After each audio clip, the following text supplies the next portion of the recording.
نحمدہ و نصلی علی رسول کریم اما بعد ان اللہ ملائکتہ یصلون علی النبی یا ایھا الذین آمنوا صلوا علیہ وسلموا تسلیما اللہم صل علی سیدنا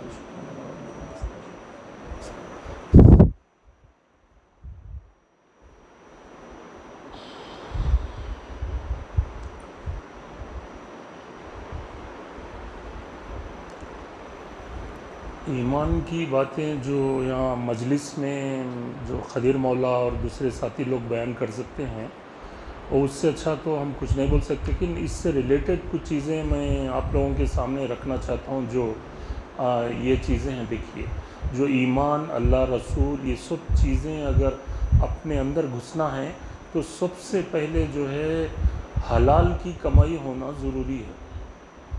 اگر حلال کی کمائی نہیں ہے تو پھر نیکی کرنا یا عبادت کی طرف رغبت نہیں ہوتی آدمی کی۔ حلال سے پرانے بزرگوں کا بھی قول رہا ہے کہ جو ہے حلال کی کمائی پہ وہ لوگ زیادہ دھیان دیتے تھے، کوئی بچے ہو، بھوکے رہو، کچھ بھی رہو، لیکن حلال کی کمائی۔ جب حلال کی مطلب غلط کمائی اپنے خون میں شامل ہو گئی تو پھر اچھا برے کی تمیز نہیں رہتی، ایمان میں وہ کشش نہیں رہتی، اپن کتنا بھی سنو، ایک کان سے سن سے دوسرے کان سے اڑا دیتے۔ تو یہ بیسک چیز جاننا ضروری ہے۔ اور ابھی پریکٹیکلی اتنا فتنہ جو ہے اہل سنت الجماعت کے لیے پیدا ہو گیا ہے، جو پریکٹیکل ہم لوگ گراؤنڈ میں دیکھتے ہیں۔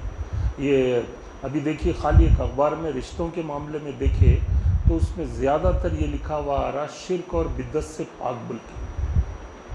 تو یہ ایسا بڑا فتنہ پیدا ہو گیا ہے کہ اہل سنت الجماعت انکلوڈنگ ہم بھی سو رہے ہیں، کیونکہ سنت کے بارے میں ابھی وہ ایک حدیث شریف یاد آئی، حضرت علی رضی اللہ تعالیٰ عنہ کے پاس جو ہے یہودی آئے، آ کے وہ بولے کہ جو ہے اے علی، ہم سنا ہے کہ آپ کے پاس نماز پڑھے وقت جو ہے شیطان آپ کو بہکاتا، اور ہم لوگ یہودی جو ہے پڑھتے وقت، عبادت کرتے وقت ہم کو نہیں بہکاتا بولے۔ تو حضرت علی بولے کہ بھائی ایک چیز بتاؤ میرے کو، کہ چور ایک امیر کا گھر ہے اور ایک غریب کا گھر ہے، چور کس کے پاس آئیں گا؟ تو بولے امیر کے پاس آئیں گا۔ تو وہی تو بولے ایمان ہمارے پاس ہے اور اس لیے آ کے ہم کو شیطان بہکاتا۔ تو یہ جو مین جو ایمان کا، اہل سنت کا مین ہے ریزن، وہ ہے سرکار دو عالم سے محبت۔ یہ ٹوٹل ایمان کی چیز ہے، سرکار سے محبت۔ اگر اس کو توڑا دیے تو ختم ہو گیا، سمجھ جائیے۔ آج آپ لوگ اپنے گھروں میں دیکھیے، ہم لوگ بھی دیکھ رہے ہیں، بچے کس ڈائریکشن میں جا رہے ہیں۔ یہ شرک، بدعت، یہ فاتحہ درود نہیں ہونا، کیا بولتے ہیں، برسی نہیں کرنا، چہلم نہیں کرنا، کئی چیزیں، جھنڈے ہیں، یہ سب چیزیں ہیں۔ یہ کدھر جا رہی قوم، کدھر ہے؟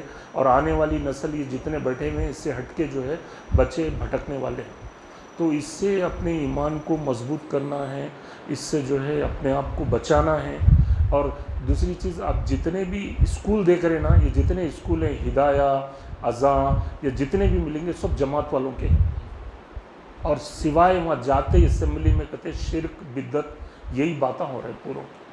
اور اہل سنت الجماعت کے کوئی اسکولہ ملیں گے نہیں، اگر ہے تو بھی اس کا کیا ہے انتظام کچھ معلوم نہیں۔ تو بیسک جو نسل آنے والی ہے وہ صرف سرکار سے توڑا دیے تو ختم ہو گیا، اور کچھ کرنے کی ضرورت نہیں ہے۔ شیطان، اللہ تعالیٰ فرمایا کہ شیطان جو ہے انسان کا کھلا دشمن ہے۔ تو کھلا دشمن انہیں نماز سے نہیں روک رہا، آپ کو جو ہے نا ہر نیک کام کرنے سے نہیں روک رہا، کچھ نہیں روک رہا، صرف سرکار سے توڑا دے رہا۔ اگر سرکار سے توڑ گیا یا سرکار کے بارے میں ذرا بھی خیال میں، ایمان میں فرق آ گیا تو ایمان ہی چلے گیا، باقی کی نماز، روزہ، حج، زکوٰۃ لے کے کیا کرے گا؟ اس کا ایمان ہی نہیں ہے۔ تو پھر ایسی چیزوں کے اوپر ہم لوگوں کو دھیان دینے کی ضرورت ہے کہ کیا ہے کیا نہیں ہے۔ ابھی اور ایک چیز کیا کہ دیکھیے، اور ایک کیا بولتے ہیں، جو ہے اپن کیا سمجھ رہے ہیں کہ اپن آزاد ہیں، جو چاہے کر لو، جو مرضی آئے کر لو۔ آج میرے کو کوئی پوچھنے والا نہیں، نماز پڑھو، روزہ رکھو، یا کچھ اچھا کام کرو یا کوئی برا کام کرو، اپن سمجھ رہے ہیں بالکل آزاد ہوں میں، میرے کو کوئی روکنے والا نہیں ہے۔ یہ سب سے بڑی غلط فہمی میں ہیں ہم لوگ۔ جیسے ابھی جس دن آپ پیدا ہوئے تھے اس دن آپ جو ہے سب سے زیادہ عمر تھی آپ کی، ابھی آپ سوچئے ایک ٹرین یہاں سے دلی کے لیے جا رہی ہے، فلک نما سے سٹارٹ ہوئی اور انہیں دلی پہ جا کے رکتی، آپ اس میں بیٹھ گئے تو رستے میں کہیں بھی اتر جاؤ چڑھ جاؤ، لیکن ٹرین تو اپنی منزل پہ جا رہی ہے۔ اس طریقے سے زندگی ہے، جس دن آپ کی شروع ہوئی وہاں سے شروع ہوئی، آپ اپنے بچپنا جو سب سے اچھا گزرا وہ جو ہے آپ دوبارہ واپس نہیں لا سکتے۔ بچپنا آپ روک سکتے کیا؟ نہیں روک سکتے۔ جوانی جو سب سے بیسٹ ہے زندگی کی، اس کو روک سکتے کیا؟ نہیں روک سکتے۔ سفید بال ہو گئے، بڑھاپا آ گیا، کمزوری آ گئی، یہ سب روک سکتے نہیں۔ دھیرے دھیرے آپ موت کی طرف بڑھ رہے ہیں۔ اپن کیا سمجھ رہے ہیں میں آزاد ہوں، آج کا دن نکل گیا میرا، کوئی بات نہیں، کل کچھ بھی نہیں۔ جبکہ ٹرین یہاں سے سٹارٹ ہو رہی سیدھا دلی میں جا کے رکتی، ویسے ہی آپ سٹارٹ ہوئے، پیدا ہوئے، اس کے بعد بڑے ہوئے، جوان ہوئے، پھر سیدھا موت کی طرف جا رہے ہیں۔ اپن سمجھ رہے ہیں آزاد ہے، آج کا دن نکل گیا تو ختم، کل آنے والا نہیں ہے واپس۔ تو ہم کو اس کے اوپر ہوم ورک کی ضرورت ہے کہ ہم لوگ کیا کر رہے ہیں، کیا ہے۔ انسان اپنے آپ کو پہچاننا ضروری ہے، اگر اپنے آپ کو نہیں پہچانا تو پھر خدا کو بھی پہچاننا۔ انسان کی زندگی بڑے بزرگ بتائے برف کے سیل کی طرح ہے، برف کا سیل جو ہے صرف پگھلتے رہتا، ویسی زندگی بھی ختم ہوتے جا رہی ہے۔ اور ہم لوگ غفلت میں پڑے ہوئے ہیں، جو ہے کوئی نماز پڑھ لیے تو پڑھ لیے، نہیں تو نہیں، سستی، کاہلی۔ اور دوسری چیز کیا ہے، ایک گھر میں ایک اسٹینڈنگ آرڈر ہونا ضروری ہے۔ کیا اسٹینڈنگ آرڈر ہے؟ ابھی آپ کہیں جاب پہ بھی جاتے تو اس کو وہاں پر کیا کام کرنا ہے معلوم ہونا ضروری ہے، اور وہ چیز ہمارے پاس نہیں ہے۔ اسٹینڈنگ آرڈر بول تو اللہ، اس کے رسول کے احکامات، اور اس کے ساتھ ساتھ اپنے بزرگان دین کے جو واقعات ہیں، یہ سب معلوم ہونا ضروری ہے۔ اگر وہ معلوم ہی نہیں ہے، قرآن شریف ترجمے کے ساتھ کتنے لوگ پڑھ رہے ہیں بھائی، کتنے لوگ سمجھ رہے ہیں؟ ہم لوگ بھی 100 خط پڑھتے، ترجمہ اللہ تعالیٰ کیا کہہ رہا ہے، سرکار اس کے بارے میں کیا فرما رہے ہیں، یہ چیزیں ہونا۔ قرآن شریف تو رہتی گھر میں، حدیث شریف کی کتابیں بھی رہنا، بخاری، مسلم وغیرہ۔ تو یہ سب چیزیں بیسک چیز سے ہم لوگ دور ہو جا رہے ہیں۔ اب میری خود وہ جو اردو کی کتاباں کوئی لینے تیار نہیں ہے، اللہ اس کے رسول کے احکام اور احادیث وغیرہ سب اس میں ہیں، لیکن اس کو کوئی پڑھنے کے لیے تیار نہیں ہے۔ اردو کا تو جنازہ ہی نکال دیے۔ اب ترجمہ جب آپ اردو میں نہیں پڑھیں گے تو اپنے بچوں کو کیا پڑھائیں گے، آگے کیا کریں گے بھی؟ اب خدیر صاحب ہیں یہاں پر بیٹھ کے جو بھی ہے ایمان کی باتیں بتا رہے ہیں، وہ دل میں اپنے گھستے بچوں کے لیے کیا کر رہے ہیں ہم لوگ؟ ایسا یہ مشن، دوسرے لوگ جماعت والے مشن کے جیسا کام کر رہے ہیں پورا ہم لوگ۔ بعد میں شرک بدعت، بعد میں سرکار سے توڑا دیتے، ختم ہو گیا، ایمان چلے گیا، کہ بچتا کیا ہے؟ اور ہم لوگ کس غلط فہمی میں، اللہ تعالیٰ ایک جگہ فرما رہا ہے کہ میں تمہارے ساتھ 2 فرشتے مقرر کر دیا ہوں، تم یوں دیکھے تو کیوں دیکھے، یوں دیکھے تو کیوں دیکھے، بول رہا ہے، پورا 4 طرف سے نگرانی میں ہے۔ اب یہاں ایک کیمرے لگے ہوئے تو اپن اتنا یہ رہتے، اللہ کی نگرانی میں تو ایسا ہے کچھ ہی مت۔ ایک بار آپ نظر پڑی کسی پہ، اس کے بعد دوبارہ اس کو پھر پلٹا کے دیکھے تو ریکارڈنگ ہو جا رہی کوئی، ایسی بڑی نگرانی ہے اللہ اس کے، مطلب جو ہے فرشتوں کی ایسی نگرانی میں ہے، ہر چیز کا حساب دینا ہے۔ اپن سمجھ رہے ہیں کہ میں آزاد ہوں، کچھ بھی کر لوں گا، اور کسی سے کوئی اچھی بات کرے نیکی کرے تو سمجھنے والے نہیں ہیں اس میں، اور سب معلوم ہے ہمارے کو بھی۔ ابھی ایک کار ہے سمجھیے، کار میں جو ہے اسٹیئرنگ ہے، بریک ہے، ایکسیلیٹر ہے، سب ہے اس میں، مگر کوئی آدمی بغیر استاد کے سکھائے کے کوئی چلا سکتا کیا اس کو؟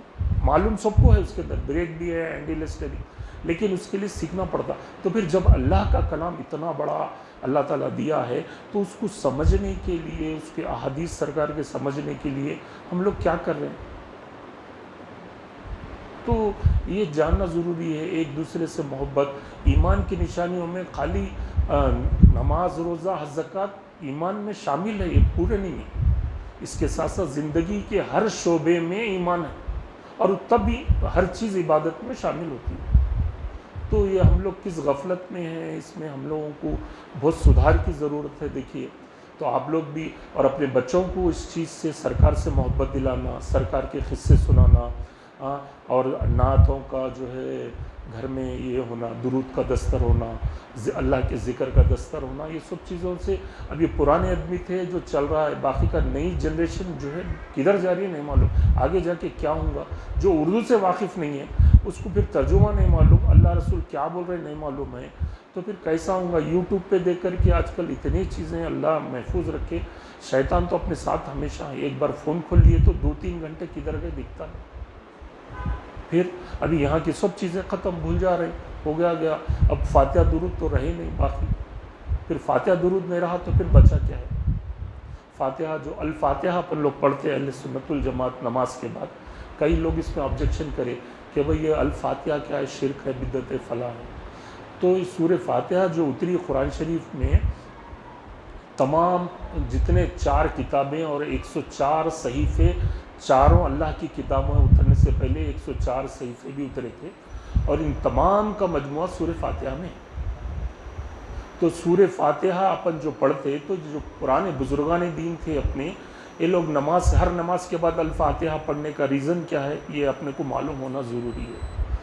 تو یہ لوگ بیٹھ کے یہ فیصلہ کیے کہ یہ امت سنت الجماعت اور یہ سرکار کی امت کو سب سے کم عمر ملی ہوئی ہے، 60 65 70 سال سے زیادہ نہیں، دوسرے ہزاروں سال تھی عمر، 100 سال تھی لوگوں کی عمر، تو اور گنہگار بھی سب سے زیادہ ہے امت۔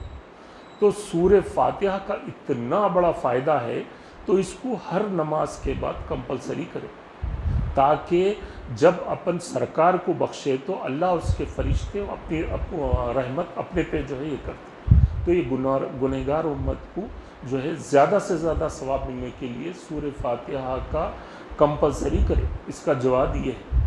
تو یہ سب چیزوں پہ گہرائی سے سوچنے کی ضرورت ہے، ہم لوگوں کو غذا کو صحیح رکھنا ہے۔ تو یہ سب چیزیں ہیں دیکھیے جو میری نالج میں آیا، تو باقی کا ایمان کی باتیں قدیر مولا اور کوشش کریں، اس زمانے میں کہاں ہیں سب معاملہ، مطلب دکھاوے کا ایسا ویسا ہے، اپنے پاس بھی پورے بھرے ہوئے ہیں، پیری مریدی میں بھی کئی چیزاں ہیں، تو یہ اپنے کو غور کرنے کی ضرورت ہے، کیونکہ آج کا دن کل نہیں ہے، کل کا پرسوں نہیں ہے۔ تو یہ سب چیزیں دیکھیے انشاءاللہ جو ہے، باقی کا میرے سے جتنا سمجھ میں آیا میں آپ کے سامنے ذکر کیا، باقی تو جو ہے آپ سب جو ہے اس کی کریے۔ ان اللہ ملائکۃ یصلون علی النبی والذین آمنوا صلی اللہ علیہ وسلم تسلیما۔